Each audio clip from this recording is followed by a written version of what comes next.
Assalamualaikum warahmatullahi wabarakatuh. Para pemirsa KPU Sulbar Podcast di mana saja Anda berada.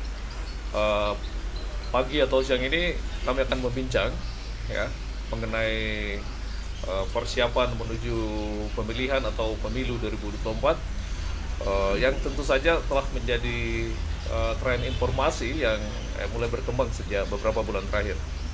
Nah, pada kesempatan ini saya akan bersama rekan saya, ya, kolega saya Pak Said Usman, ya, Divisi Teknis Penyelenggaraan Pemilihan KPU Provinsi Sulawesi Barat untuk membincang ini, ya. Apa kabar Pak Said? Ya, alhamdulillah Pak Adi. Ya, jadi pagi ini kami akan membincang mengenai seberapa efisien, urgensi tentang desain surat suara yang dari pemilu ke pemilu atau dari tahapan ke tahapan penyelenggaraan pemilihan itu sering berubah dan sebagainya, atau sering didesain ulang gitu ya. Nah, untuk memahami ini secara lebih detail, lebih teknis ya, beliau ini adalah salah satu suhu ya di teknis penyelenggaraan pemilu di ya. Sekedar informasi bahwa sebelum beliau menjadi anggota KPU Provinsi Sulawesi Barat ya, karir beliau ini, Pak Said ini, itu dimulai dari PPS ya, PPS, kemudian pernah jadi PPK, pernah jadi anggota KPU Kabupaten. Nah, jadi sangat kompeten dan kapabel untuk membicarakan ini ya, selain sebagai memang penanggung jawab di divisi teknis penyelenggaraan selama ini. Nah, untuk menghargai momentum ini ya, mungkin Pak Said bisa menjelaskan dulu ya secara universal atau umum tentang sejarah kepemiluan di Indonesia. Sebenarnya bagaimana menceritakannya nih biar lebih publik lebih apa namanya, lebih kaya informasi lagi. Ya, terima kasih Pak Adi. Atau kita buka masker dulu ya. Iya, ini alhamdulillah kami sudah divaksin semua ya. Jadi mudah-mudahan saja betul. ya, vaksin tahap 1 dan tahap 2 ya. Oke, silakan Pak Said. Ya, baik Pak Adi, terima kasih atas kesempatan yang diberikan. Kita hadir bersama pada hari ini di Teras Demokrasi KPU Provinsi Sulawesi Barat untuk kemudian mencoba menyampaikan kepada publik terkait apa yang menjadi titik poin dari tugas kita sebagai penyelenggara pemilu, bahwa kemudian kami tetap hadir untuk mencoba memberikan pendidikan pemilih bagi publik, kemudian ingin mendapatkan output dari publik tentunya untuk mengevaluasi apa yang selama ini kita lakukan, bahwa kemudian kita tahu bersama dari pemilu ke pemilu kita yang telah kita ikuti, mulai dari 1955 yang dalam sejarah kepemiluan telah kita telaah dan kita baca, kemudian terakhir pemilu 2019 banyak persoalan yang muncul, sehingga kemudian para pakar mencoba untuk mengevaluasi dari setiap pemilu itu untuk kembali mendesain bagaimana pemilu ke depan. Jadi pada prinsipnya kita senantiasa mencoba agar sistem kepemiluan itu semakin sederhana. Itu substansinya ya? Ya, itu substansinya. Karena dengan kesederhanaan sistem kepemiluan, maka tentu pemilih dalam memberikan aspirasinya, melaksanakan hak demokrasinya, itu tentu akan lebih mudah. Begitu juga semua penyelenggara tentu akan lebih mudah. Saya kira itu Pak Di. Kemudian dalam sejarah kepemiluan kita, sebenarnya kita sejak kapan Indonesia menggunakan surat suara kan? Oh ya, jadi yang pertama kami ingin sentuh adalah hal yang mendasar dari sebuah sistem kepemiluan kita. Dalam kepemiluan yang paling utama itu adalah pemilih dan yang dipilih. Itu dulu. Betul. Ada dua unsur itu. Pemilih dan calon atau pemilih. Parpol dalam parpol ya. Calon dengan parpol. Nah, semua yang hadir dalam sistem itu, baik itu penyelenggara pemilu, apakah itu PPK, PPS, KPPS sampai KPU Kabupaten, termasuk perangkat aturan yang kemudian mengatur sistem kepemiluan itu, beserta dengan alat-alat yang kemudian membangun itu adalah untuk alat menghubungkan antara pemilih dengan calon ini tadi. Jadi kita hadir ini hanya untuk menghubungkan antara pemilih, bagaimana pemilih bisa memberikan hak demokrasinya. Surat suara itu sarana. Nah, termasuk surat suara itu. Jadi surat suara itu hanyalah sebuah sarana agar pihak pemilih ini mampu menyampaikan hak demokrasinya. Nah, kita telah melihat bahwa kalau kita melihat di surat suara tahun pemilu sebelumnya, contoh misalnya tahun 1955, itu telah ada surat suara. Karena sistem pemilu waktu itu hanya sistem proporsional tertutup, maka surat suara yang kemudian didesain penyelenggara pemilu waktu itu adalah surat suara yang menampilkan hanya gambar saja, logo dengan nama parpol. Kita belum ada nama caleg dan sebagainya. Ini terakhir kita saksikan tahun 99, pemilu tahun 99 juga. Hanya jadi pemilih itu mudah menggunakan hak pilihnya, tapi karena perubahan sistem dari proporsional tertutup menjadi terbuka, sehingga tahun 2004 itu pemilu pertama yang ada di Indonesia, baru kemudian surat suaranya itu rumit. Kenapa rumit? Karena sudah ada nama caleg. Di sini pemilih akan ribet karena dia harus cari parpolnya dulu, baru kemudian mencari siapa yang mau dipilih. Iya. Jadi ada dua pilihan di situ ya, memilih parpolnya atau orangnya gitu. Ya. Jadi kemudian pas ini kan setiap ada event pemilu ya yang secara berkala kita laksanakan, mengapa ini surat suara mesti selalu didesain gitu, ya kan? Kan tidak tadi kembali ke kerumitan itu. Ya, kan tahunnya rumit kok selalu diubah-ubah gitu ya. Kira-kira gimana menjawabnya itu? Ya, jadi itu tadi Pak Adi. Jadi di samping karena persoalan perubahan sistem kepemiluan yang diatur di dalam mekanisme atau peraturan perundang-undangan kita kan melihat bagaimana perubahan mekanisme itu senantiasa terjadi perubahan. Ini diakibatkan karena setiap ada pemiluan senantiasa para pemerhati kepemiluan itu senantiasa melakukan kajian, melakukan riset, melakukan evaluasi terkait dengan apa yang terjadi pada pemilu waktu itu. Dari situ akan muncul bahwa sistem pemiluan ini terdapat kekurangannya. Nah, dari hasil evaluasi itu lalu kemudian dilakukan riset. Apa sebetulnya yang sistem yang paling bagus?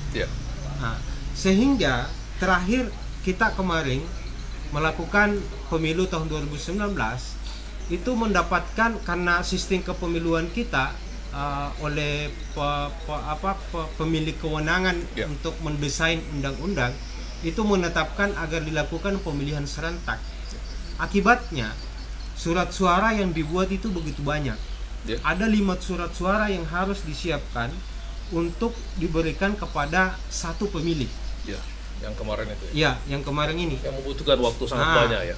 Dan ini kan di satu sisi di mekanisme kita bagi penyelenggara pemilu tingkat TPS, dalam hal ini KPPS, ketika mencoba untuk menghitung surat suara itu, waktu yang dibutuhkan itu sangat panjang.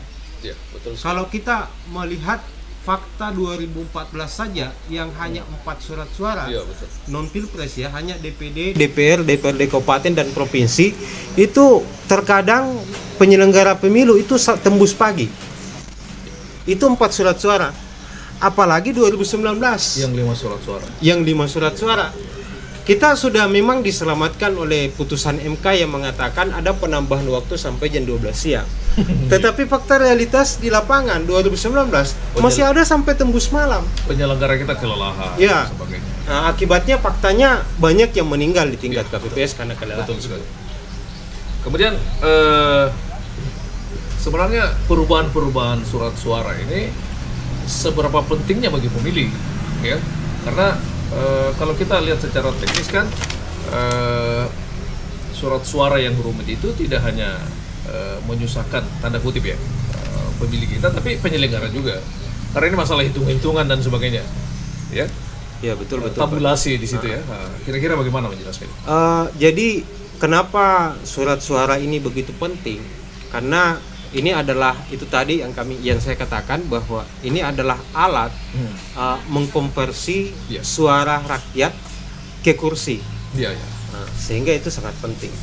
Tetapi kemudian karena sistem yang dibuat itu yang mengharuskan surat suara itu banyak, sehingga terkadang menyulitkan pemilih. Dampaknya apa? Kita temukan fakta 2019 kalau kita menyandingkan antara hasil pemilu Pilpres dengan DPR RI, kita temukan bahwa ternyata ada banyak hasil pencoblosan pemilih yang tidak sah. Pilpres saja itu hanya 2% yang suara tidak sah. Tetapi Pileg, karena ribetnya itu tadi, melihat dulu parpolnya, kemudian melihat calegnya, lalu kemudian dicoblos, itu ada sampai 11% lebih. Itu besar sekali. Itu besar itu. Berapa kursi yang hilang itu? Suara pemilih, suara rakyat yang tidak terwakilkan. Kalau di Sulbar datanya gimana? Yang kesalahan datanya kemarin ada sekitar 7% surat suara yang tidak sah. Itu kalau dilihat dari angka itu sekitar 50 ribuan. Wah, satu kursi dari 800.000 pemilih yang menggunakan hak pilihnya di Sulbar, ada sekitar 50 ribuan yang tidak sah. Jadi ketidaksahan atau kesalahan ini itu sebenarnya disebabkan oleh masalah yang paling besar apa, Mas? Nah, berdasarkan survei yang kemudian dimuat oleh Kompas dan LIPI beberapa waktu yang lalu, ternyata ditemukan fakta bahwa sekitar 74% pemilih di Indonesia itu merasa kesulitan karena banyaknya surat suara yang mereka gunakan. Mereka harus mencocokkan pengumuman yang ditempel di luar nama-nama calon itu dengan surat suara yang dia dapatkan di dalam bilik surat suara, bilik suara. Betul. Nah, ketika mencoblos itu ternyata ada kesalahan. Lalu hasilnya di perhitungan ditemukan bahwa surat suara ini tidak sah. Jadi ada kesulitan yang mereka temukan.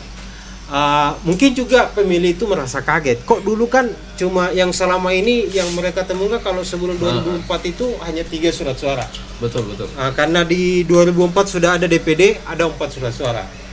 2019 5 surat suara. Kan tentu saja pemilih ini agak kaget. Psikologinya. Betul sekali. Nah, kemudian untuk roadmap istilah kita ya ke 2024 ini. Kan akan dilakukan penyederhanaan surat suara. Sebenarnya bagaimana langkah yang telah dilakukan oleh KPU ya? Ya tentu saja di KPU RI ya tentang ini ya. Jadi prinsipnya dalam ini kan KPU RI sementara dalam proses melakukan kajian, melakukan evaluasi, bahkan dalam bentuk simulasi. Telah melakukan berbagai macam jenis simulasi untuk kemudian menentukan bagaimana memudahkan pemilih dalam menggunakan hak pilihnya di tahun 2024 ini. Karena kita tahu bersama pada 2020 yang lalu DPR RI mencoba mendesain perubahan undang-undang, tapi ternyata itu gagal. Akibatnya 2024 nanti kita akan tetap menggunakan Undang-Undang Nomor 7 Tahun 2017 sebagai dasar hukum dalam melaksanakan pemilu 2024. Ini juga saya mau sampaikan Pak Ade, karena banyak tersebar ini informasi katanya pemilu 2024 akan ditunda 2027.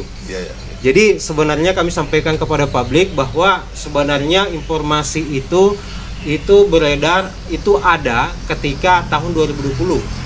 Ketika ada wacana revisi undang-undang, jadi ada pembahasan revisi undang-undang di DPR. Muncullah itu wacana bahwa bagaimana kalau di 2024 ini ditunda sampai 2027. Tapi karena revisi undang-undang itu batal, sehingga dengan sendirinya wacana tahun 2027 itu sudah tidak ada. Tidak ada ya. Jadi tetap kita akan menyelenggarakan pemilu tahun 2024 dengan dasar Undang-Undang Nomor 7 tahun 2017 yang tidak berubah. Ini sudah diklarifikasi, di-counter oleh pihak KPU. Ya, sudah pihak KPU juga Jadi, sudah menegaskan itu. Para pemirsa, pemilihan atau pemilu 2024 itu tetap itu ya. Dari informasi lain selain itu, saya pikir itu adalah mungkin hoax ya. Hoax. Kemudian mungkin Pak Said bisa mencontohkan mungkin bagaimana model perubahan-perubahan ini ya, karena tentu ini ditunggu publik. Ya, apa sih yang akan berubah misalnya surat suara? Bagaimana sih modelnya? Ya karena 5 dan itu akan serentak ya pada tahun yang sama. Kira-kira Pak Said gimana? Mungkin ada contoh-contoh yang bisa disampaikan? Iya, betul Pak Adi. Jadi beberapa hari yang lalu KPU sudah mencoba mendesain penyederhanaan surat suara. Jadi ada beberapa desain yang dimunculkan. Ini sudah melalui FGD yang dilakukan oleh KPU RI. Iya. Ada beberapa desain. Yang pertama ini sudah kayaknya sudah muncul di layar. Ada model. Jadi intinya adalah penyederhanaan untuk memudahkan pemilih dalam menggunakan hak pilihnya. Jadi kalau dulu 2019 yang lalu itu ada 5 surat suara. Nah, KPU RI mencoba mendesain menggabungkan 5 surat suara itu menjadi satu. Wah, di situ yang menarik. Ya. Iya. Di dalamnya kita akan temukan ada surat suara Pilpres, kemudian DPR RI, DPR Provinsi dan DPR Kabupaten serta DPD. Bagaimana membayangkan? Nah, rumit itu ya? Nah, kalau kita melihat ukurannya sama dengan 2019 yang lalu. Betul. Ukurannya sama. Kenapa kemudian bisa disederhanakan? Jadi di dalam surat suara desain pertama ini itu tidak menampilkan nama calon. Kalau bagi DPR, ya, DPR Kabupaten, DPR Provinsi dan DPR RI itu tidak ada nama calon, termasuk DPD. Partisipannya tertutup ya? Ya, sebenarnya bisa juga dikatakan tertutup. Tetapi di pintu masuk itu, pihak penyelenggara nanti sudah menyiapkan bahwa nama-nama calon ini di pengumuman itu ada daftar calon yang sudah disiapkan. Ada nama-nama calon Pilpres misalnya, DPR RI misalnya, DPR Kabupaten, Provinsi termasuk DPD. Nah, yang ada di surat suara hanya ada sebuah kolom menyebutkan bahwa ini partai ini, kemudian DPR RI-nya, DPR Provinsinya, DPR Kabupaten, lalu disiapkan satu kolom.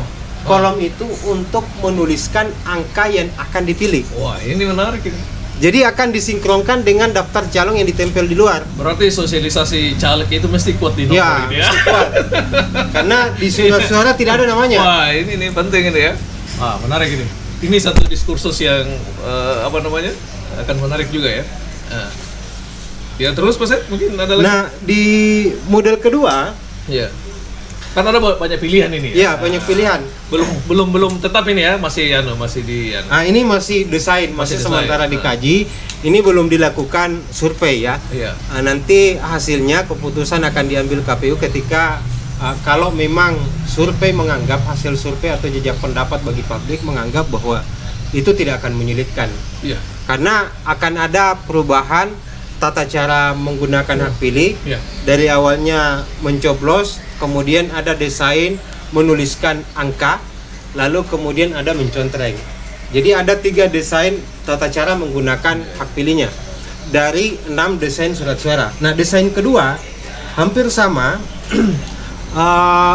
Di dalamnya ada Pilpres, ada tetap nama dan foto calon presiden, kemudian masing-masing ada nama parpol, logo parpol pada masing-masing tingkatan. Tingkatan DPR RI ada nama parpolnya, logo parpolnya, lalu kemudian disiapkan satu kolom khusus yang kosong.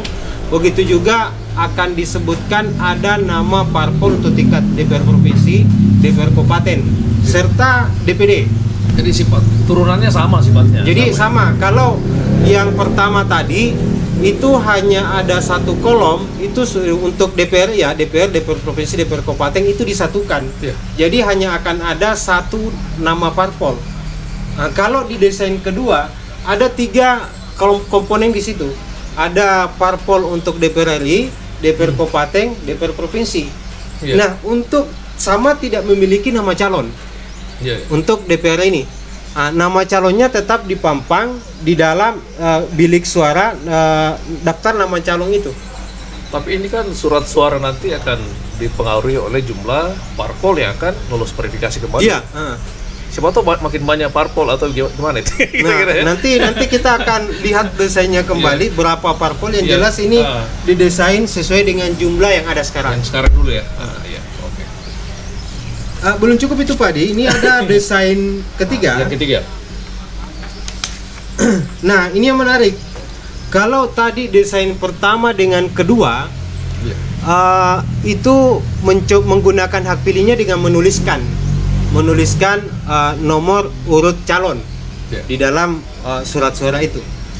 Kalau desain ketiga itu tetap kita mencoblos, ya.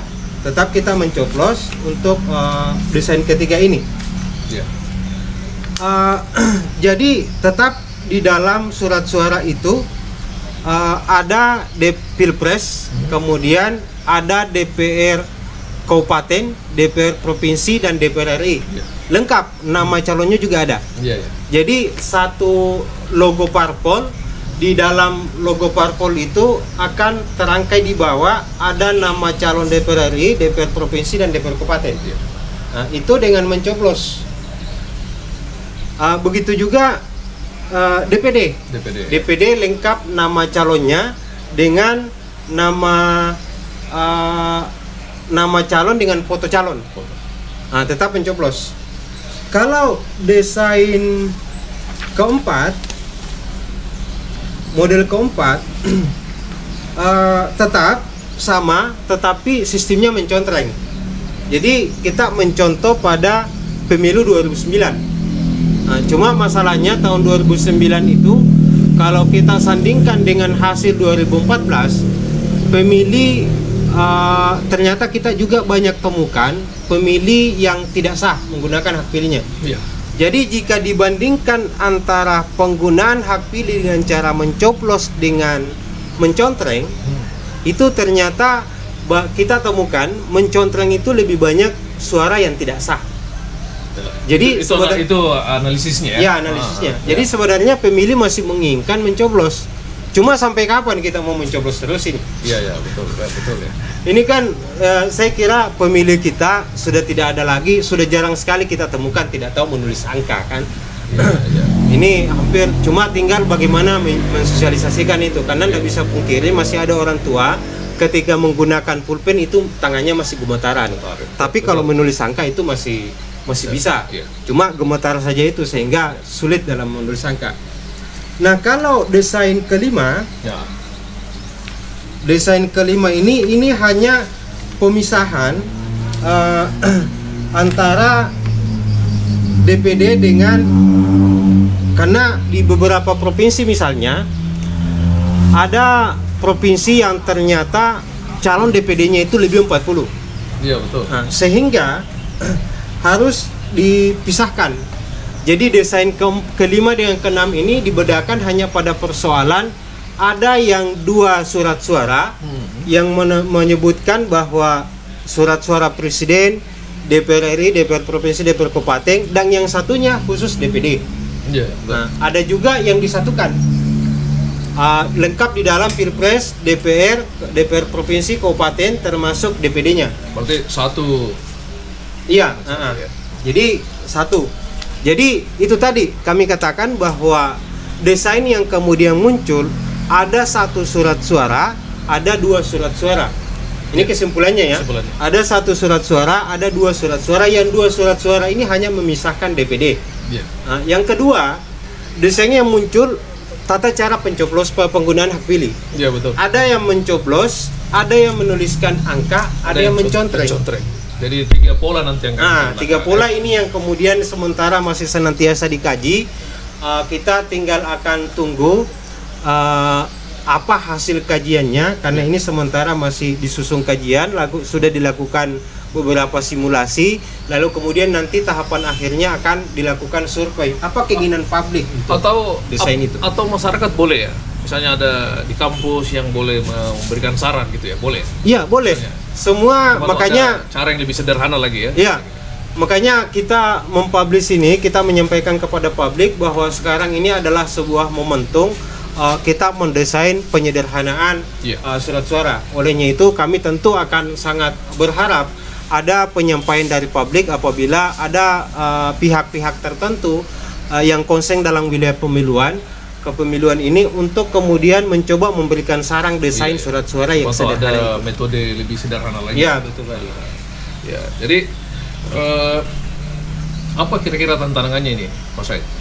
Kalau misalnya ini ada perubahan seperti ini, karena tadi kan dalam desain ini ada sementara ada 3 pilihan, coblos, mencontreng, dan menulis. Kira-kira bagaimana? Kira-kira tantangannya gimana ya? Kalau ini akan diterapkan misalnya dalam metode yang satu itu. Iya, betul Pak Adi. Sebenarnya begini, tantangannya di tingkat pemilih dan di penyelenggara. Ya, penyelenggara. Bagaimana misalnya mengisi tabulasi angka-angka ini gimana? Iya. Betul Pak Di. Jadi sebenarnya dua tantangan ini kalau di pemilih misalnya itu hanya dalam proses penggunaan hak pilihnya. Ya, betul. Memang dari berbagai survei yang ada 74% pemilih itu masih merasa kesulitan ketika banyaknya surat suara. Jadi tentu kalaupun tetap banyak karena tetap menggunakan Undang-Undang Nomor 7 ini, maka solusinya adalah penyederhanaan surat suara itu. Tapi bisa bisa diberi argumentasi lain bahwa kesulitan karena banyak surat suara mungkin akan sama satu surat suara tapi banyak kolomnya di dalam. Bayangkan kalau 5 misalnya atau 4. Iya, betul nanti. Betul juga Pak Di. Cuma kita kesulitan karena undang-undang kita yang sudah menetapkan regulasinya pemilu serentak. Jadi tetap akan ada 5 kotak. Kecuali kalau karena sementara juga ada judicial review di MK yang dilakukan oleh teman-teman mantan ad hoc untuk menggugat keserentakan itu. Apakah kemudian nanti hasil putusannya MK menyatakan bahwa 3 kotak saja, kemudian dipisah berikutnya 2 kotak, lalu kemudian ada pemilu nasional, pemilu lokal dan sebagainya. Ya itulah kita akan tunggu. Kita menunggu lagi itu. Ya. Cuma yang ada sekarang bahwa tetap rujukannya di Undang-Undang Nomor 7 itu penyelenggara pemilu dalam hal ini KPU RI tetap mendesain penyederhanaan itu. Jadi itu tadi pemilih itu akan diupayakan agar sesederhana mungkin di dalam menggunakan hak pilihnya. Nanti itu akan lihat paling tidak rumit di pemilih dulu ya. Ya. Makanya penting ini yang kedua Pak Di. Bahwa kita juga mesti memperhatikan penyelenggara pemilu. Dia kira-kira itu yang maksud tadi. Di tingkat ad hoc ini. Coba bayangkan 2019 ada yang tembus bahkan 2 hari kedua itu belum selesai melakukan penghitungan karena banyaknya formulir. Ya, kita menyaksikan itu karena kita ikuti mereka di lapangan. Bahkan di rekap tingkat PPK karena sudah tidak rekap tingkat PPS, ada di Kabupaten kalau tidak salah di Bandung itu sampai 1 bulan melaksanakan rekap. Karena banyak sekali TPS-nya. Banyak sekali TPS-nya dia. Kita mungkin di Sulbar hanya sampai 100 sampai 200 TPS paling banyak, dicampur lagi yang itu kalau tidak salah. Itu hanya memakan waktu 1 minggu selesai rekapnya. Tapi di Bandung itu sampai 1 bulan sehingga tahapan itu dirubah untuk menambah waktu rekap itu di tingkat kecamatan. Banyak sekali kabupatennya. Jadi itu juga harus kita perhatikan bagaimana memudahkan penyelenggara. Nah, desain KPU RI di dalam melaksanakan rekap ini sudah dilakukan pada waktu pilkada kemarin pemilihan 2020 dengan menggunakan Sirekap. Betul. Jadi rekapnya dengan sistem online bukan sistem manual lagi. Jadi tinggal di hasil pemilihan di TPS itu difoto lalu kemudian dimasukkan ke dalam sistem menghitung lalu keluar hasil publik pun langsung bisa mengetahui hasilnya. Jadi ini bisa kompatibel istilahnya ya dengan jumlah surat suara yang banyak atau metode yang kita sudah bahas tadi dengan metode Sirekap. Itu akan lebih memudahkan ya Mas Said ya. Betul Pak Di. Jadi pemilih muda penyelenggara juga mudah. Pemilih mudahnya karena didesain surat suara yang sederhana, penyelenggara mudahnya karena sistem penghitungan dengan menggunakan Sirekap itu. Mudah-mudahan dia kompatibel, lebih memudahkan. Ya. Tapi ngomong-ngomong Pak Said tentang Sirekap itu gimana? Biar pemirsa kita juga lebih kemarin ini. Nah, sebenarnya kalau kita mencoba berpikir tentang Sirekap pada pemilu 2020 ini, sebenarnya tapi nantilah kita akan lihat bagaimana desain KPU RI. Kita tentu optimis karena kesulitan yang saya pikirkan ya, kesulitan yang kita temukan adalah bagaimana mendesain Sirekap itu dengan dapil yang begitu banyak. Iya, betul. Pilkada kemarin dalam satu kabupaten itu hanya satu dapil. Iya. Kalau terjadi bersamaan pilgub dengan pemilihan bupati, itu hanya ada dua dapil. Betul. Tetapi pileg itu berapa dapil?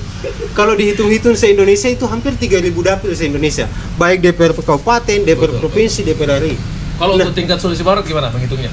Kalau Sulawesi Barat agak sederhana, karena di setiap kabupaten itu paling banyak 5 dapil. Iya, betul. Provinsi Sulbar saja itu hanya 7 dapil. Jadi kita hanya akan ada di dalam Sirekap itu hanya sekitar 5 tambah 7, 5 kali 6 kabupaten, kemudian ditambah 7 untuk tingkat provinsi, lalu kemudian tambah 1 DPR RI. Hanya sekitar 20 sampai 30-an dapil. Masalahnya Sirekap ini se-Indonesia.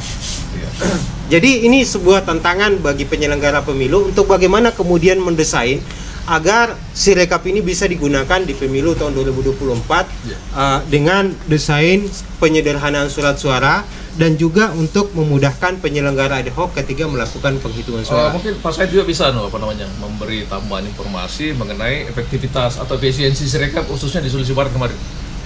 Iya. Apalagi salah satu kabupaten kita dapat penghargaan ya. Betul Pak Di. Supaya bayangan tadi kerumitan surat suara ini bisa agak lebih cair karena Sirekap itu. Betul, bisa betul. dijelaskan.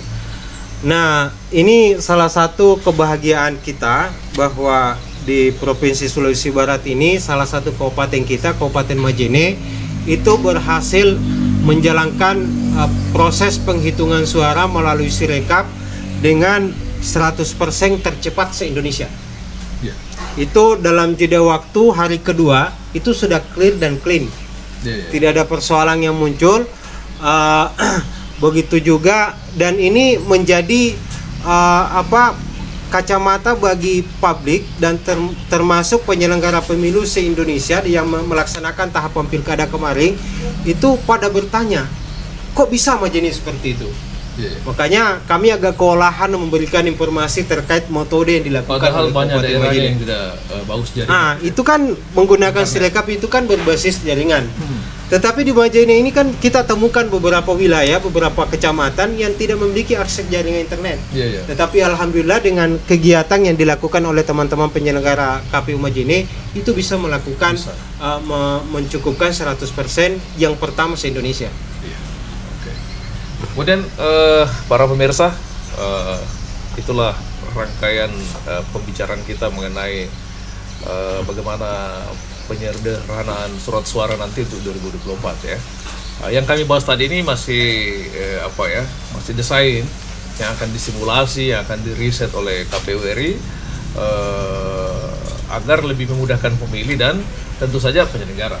Ya. Mungkin ada catatan atau closing untuk pemirsa kita ya, atau mungkin ada yang nelpon ya, ada? Oh belum. Para pemirsa, di layar kami ada nomor kontak ya, call center kita yang bisa dihubungi kalau misalnya ada yang ingin bertanya atau mendiskusikan ini, atau mungkin memberi saran yang mungkin lebih memudahkan kita dalam mendesain surat suara ini ya. Kami tunggu partisipasi Anda.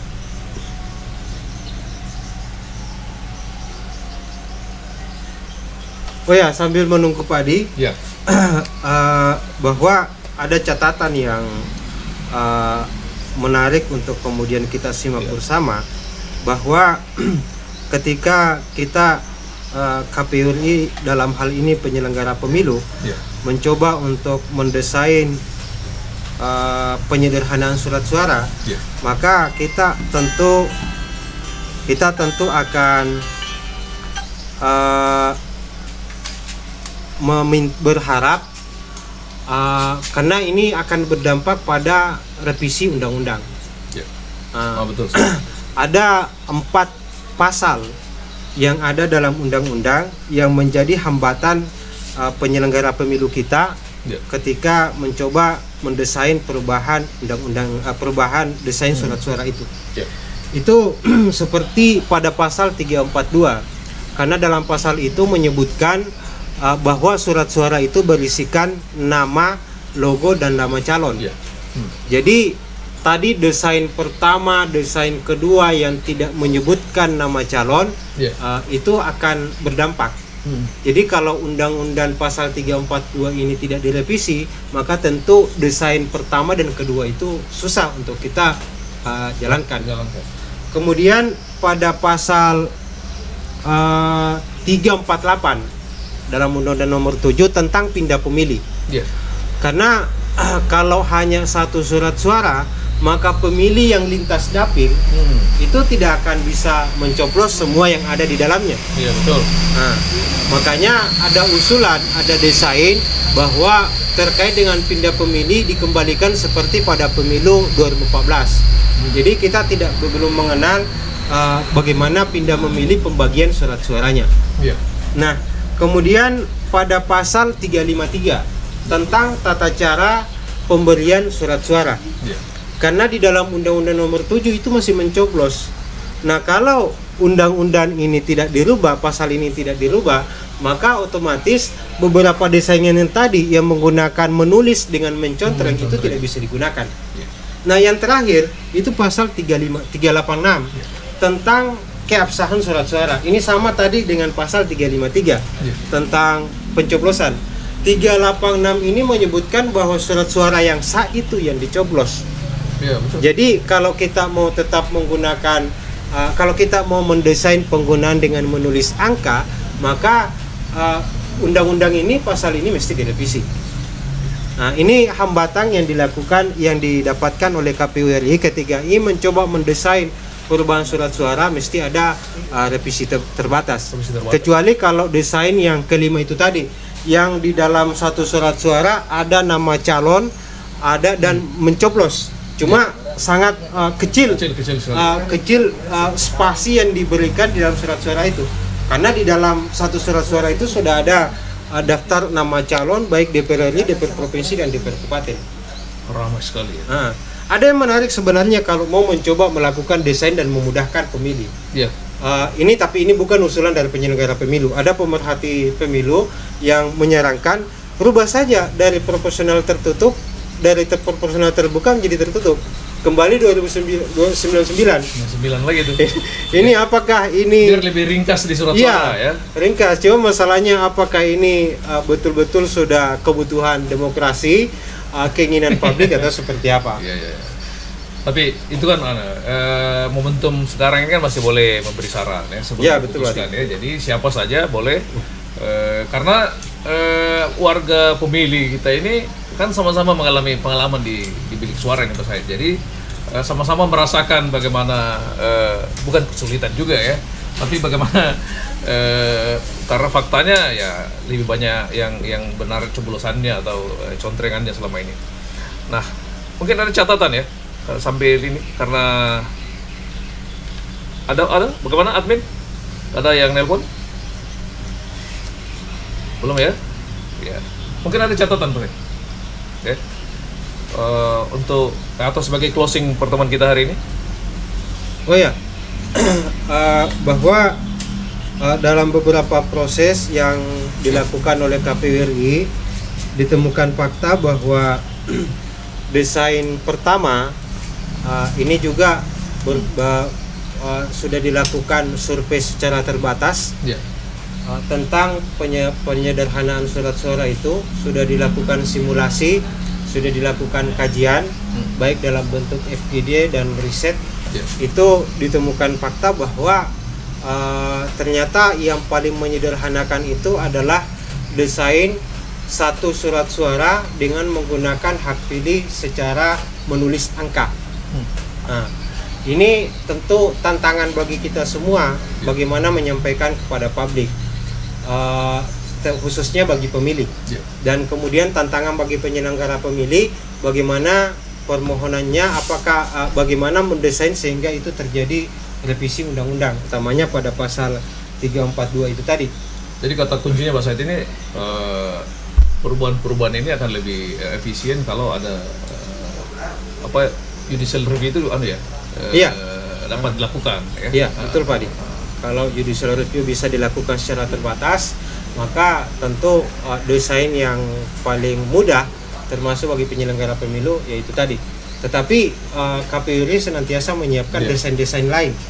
Kalau seumpama perubahan undang-undang itu tidak bisa dilakukan, maka kita akan intinya di KPU kita sudah siap desain ya. Jadi para pemirsa KPU Sulbar Podcast di mana saja Anda berada, itulah perbincangan kami yang sangat memperkaya wawasan kita semua sebagai pemilih di Indonesia secara umum mengenai konsep desain surat suara di pemilu atau pemilihan 2024 nanti. Ya, jadi kita berharap tentu akan lebih mudah, lebih sederhana, ya, dan tidak hanya memudahkan pemilih Pak Said tapi juga memudahkan para penyelenggara, ya, karena kita tentu harus belajar dari pengalaman-pengalaman di belakang di pemilihan atau di pemilu terakhir ini, bagaimana penyelenggara berjibaku dengan banyaknya surat suara, dan semoga dari 2024 nanti ini akan lebih sederhana. Saya kira begitu Pak Said ya, obrolan kita pada kesempatan ini, dan mohon maaf bila ada suara-suara trek yang masuk di siaran kita ini, karena kita memang outdoor di depan kantor ini di Teras Demokrasi yang hanya berjarak sekitar 20 meter dari Trans Sulawesi, jalan raya kita ya. Jadi mohon dimaklumi. Terima kasih atas kesempatan Anda menyimak perbincangan ini. Mudah-mudahan bermanfaat, tidak hanya bagi pemilih, tapi juga bagi penyelenggara, agar kualitas pemilihan dan pemilu kita ini makin lebih baik dan berkualitas. Terima kasih Pak Said sudah terima kasih Pak di KPU Podcast, dan Anda juga semuanya kami ucapkan terima kasih. Demikian, sampai ketemu di obrolan berikutnya. Assalamualaikum warahmatullahi wabarakatuh. Salam demokrasi. Waalaikumsalam warahmatullahi wabarakatuh.